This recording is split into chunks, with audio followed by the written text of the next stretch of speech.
স্কুলে যেতে হবে না, তাড়াতাড়ি তৈরি হয়ে নাও। জি কাকা, আমরা তৈরি হয়ে নিচ্ছি।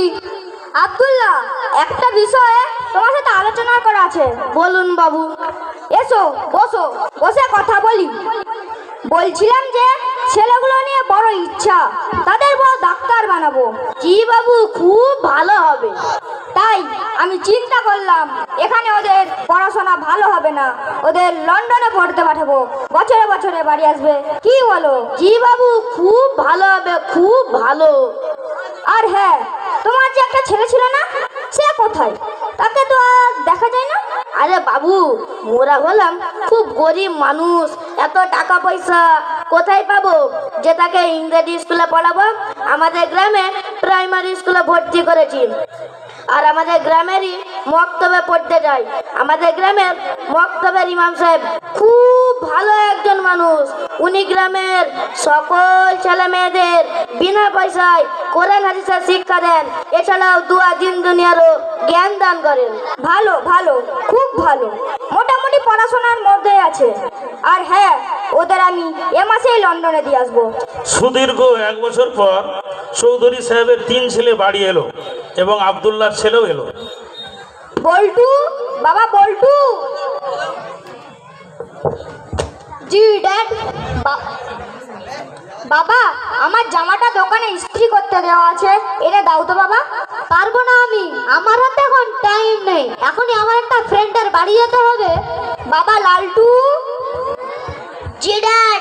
টাইম নাই, টাইম নাই, টাইম নাই, টাইম নাই, একদম টাইম নাই। বাবা Montu. I am very very busy dad.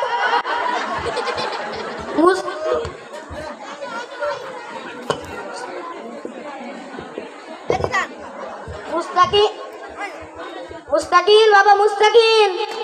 জি আব্বা জান। কোথায় যাচ্ছ নাকি বাবা? জি আব্বা জান, একটু বাইরে যাচ্ছি। কেন আব্বা জান? বলছি বাবুর জামাটা দোকানে ইস্ত্রি করতে দিয়েছে, আসার সময় আনবে। ঠিক আছে। জানো আব্দুল্লাহ, ছেলেগুলোকে লন্ডনে পড়তে পাঠালাম, এত টাকা খরচ করলাম, কিন্তু ছেলেগুলো মনের মতো হলো না। কিন্তু তোমার ছেলে কত সুন্দর, সরল, তার ব্যবহার কত ভদ্র। ও কিছু না, একটু বড় হলে সব ঠিক হয়ে যাবে। তাই যেন হয়। আচ্ছা। মুস্তাকিন, বাবা মুস্তাকিন।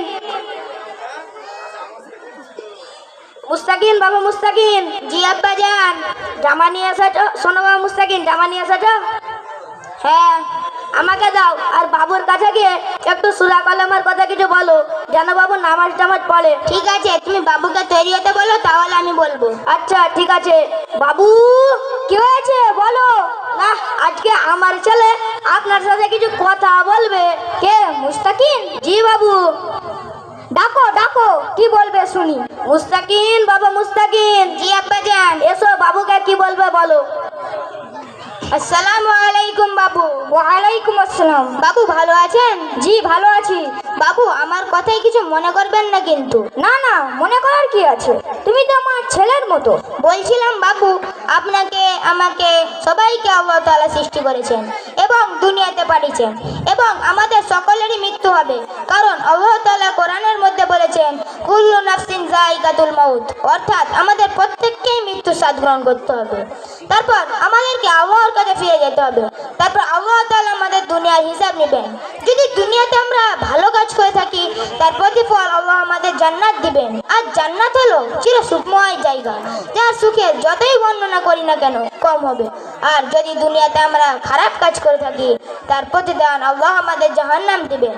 আর জাহান্নাম হলো চির কষ্টের জায়গা, যার কষ্ট যতই বর্ণনা করি না কেন কম হবে। তো আমাদের সকলেরই উচিত দুনিয়াতে ভালো কাজ করা।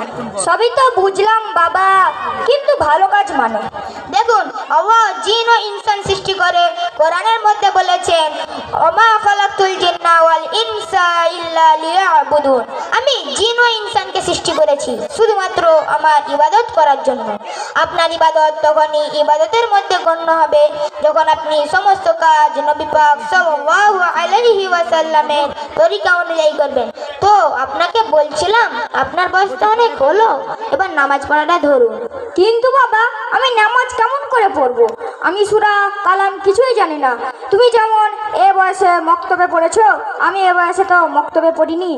ও নিয়ে ভাববেন না বাবু, বাচ্চাদের জন্য যেমন বক্তব্য রয়েছে আপনিও চাইলে শিখতে পারবেন। সূরা কালাম থেকে কিভাবে নামাজ পড়তে হয় সব শিখতে পারবেন ইনশাআল্লাহ। হ্যাঁ বাবু। আব্দুল্লাহ, তুমি ঠিক বলেছো। তোমার ছেলে আজ আমার চোখ খুলে দিয়েছে। আমিও নামাজ পড়া শুরু করব, আল্লাহর ইবাদত করব, আর বাকি জীবনটা আল্লাহর ইবাদতই করব। তোমরা আমার জন্য দোয়া করো। আসসালামু আলাইকুম। ওয়া আলাইকুম আসসালাম। এরপরের মোকালামা কানু ফকির।